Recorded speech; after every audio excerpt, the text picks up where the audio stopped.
주거지로서의 역할을 좀 뭔가 명확하게 해주고 있다라는 느낌은 아직까지는 없었던. 그때는. 네. 근데 국가 입장에서는 여기에 지금 점점 더 커지고 있는 중산층들 한꺼번에 몰아서 살게 해야 되는데 문제가 된 거죠. 이런 이미지 곤란한데 여기에는 주거지로서의 역할도 있어야 되고 여기 나름대로 중산층이 살 때 쪽팔리지 않는 공간이 돼야 되는데 안정적으로. 이런 생각을 하게 되면서 학교로 옮기는 거죠. 이른바 명문고로 불리는 고등학교들을 이제 강남 지역으로 옮겨가면서 8학군이라는 게 70년대 후반에 80년대 초반까지 해서 이제 생겨나기 시작을 하는 겁니다. 그게 히스토리가 그렇게 되는군요. 근데 이게 아까 저 공무원들이 옮겼다고 했잖아요. 예? 이들한테는 교육적인 부분, 그러니까 8학군이 여기 옮겼다라고 하는 건 엄청난 요인일 수 있어요.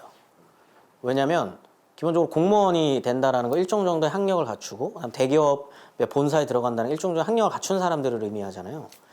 이들한테는 교육이 곧 돈입니다. 왜냐하면 내가 그렇게 성공했었던 경험을 이미 갖고 있기 때문에. 근데 여기 학군까지 좋아져? 안 옮길 이유가 없는 거죠.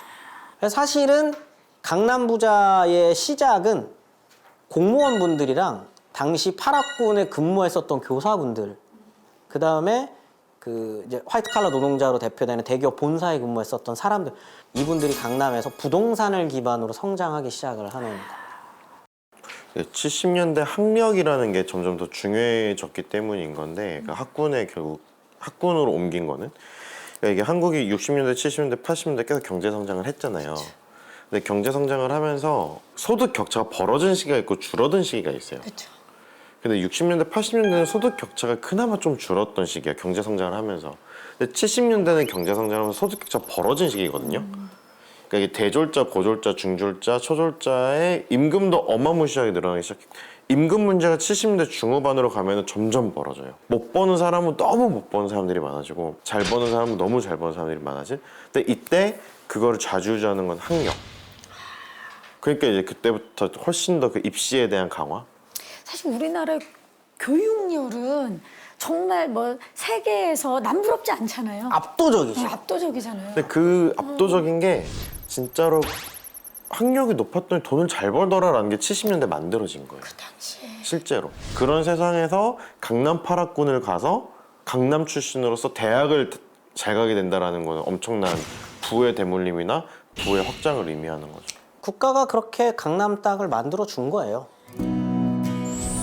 정부의 강북 억제책과 건설 기업들의 과감한 투자로 강남 붐은 시작되었고 소위 명문고 강남 이전을 기점으로 강남과 강북의 계층 분화 현상은 뚜렷해졌다. 강남을 찾았었던 사람들의 어떤 특징들을 말해드렸잖아요. 고학력의 안정적인 직업을 갖고 있는 분들.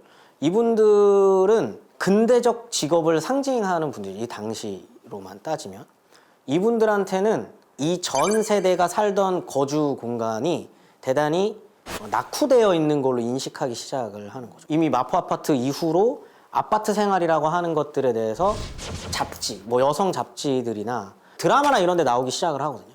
아파트 생활이라는 게. 미디어에서 이렇게 노출되기 시작하면 그런 욕망을 하게 되잖아요. 그래서 저런 데 살면 되게 세련됐다? 라고 하는 느낌. 이런 것들, 편리함? 기본적으로 정부 정책은 아파트입니다. 그리고 이건 건설업체의 입장에서 아파트가 마진이 훨씬 높아요, 마진이. 그렇죠. 그러니까 이제 아파트 새로 지었는데 뭐 물 떨어지고 그러는 거 아닙니까? 그걸 많이 짓고 그래서 좀 그런 문제는 있지만 돈 문제로만 놓고 봤을 때에 주택 지어주는 거랑 아파트 지어주는 건 건설업체 입장에서는 차이가 엄청나는 마진이 거거든요. 다르군요. 그다음에 사람들이 들어올 사람들이 계속 줄을 서고 있는데 더 이상 미분양을 걱정하진 않아요. 이때 70년대 후반까지만 하더라도 10% 이하거든요. 아파트 보급률이 7% 정도밖에 안 되는데 그럼에도 계속적으로 아파트에 대한 그 요구들은 늘어나기 시작하는 거죠. 왜냐하면 중산층의 중요한 특징 중에 하나가 그 위에 부유층들의 삶을 동경하기 시작을 하거든요. 부유층이 먼저 맨션 아파트라고 하는 데서 들어가 살기 시작을 해요. 대표적인 곳이 동부이촌동에 있는 아파트들. 그런 아파트들의 맨션 아파트들, 거기는 30, 40평대가 아닙니다. 5, 60평대 아파트인데 아파트. 당시에. 그런 아파트들에서 살아가고 그런 문화들이 맨션 아파트를 중심으로 서울 시내에 몇 군데가 생겨요. 그거를 욕망을 하는 거죠. 작은 평수이지만 나도 여기에서 저런 문화 생활, 현대식 생활 이런 것들을 하면 나름 나쁘지 않은데? 라고 하는 유행이 만들어지기 시작하고요. 강남에 떼거지로 지어지기 시작하는 거예요. 노다지죠, 노다지. 그냥 줍줍 하는 겁니다. 전문 용어. 아, 예.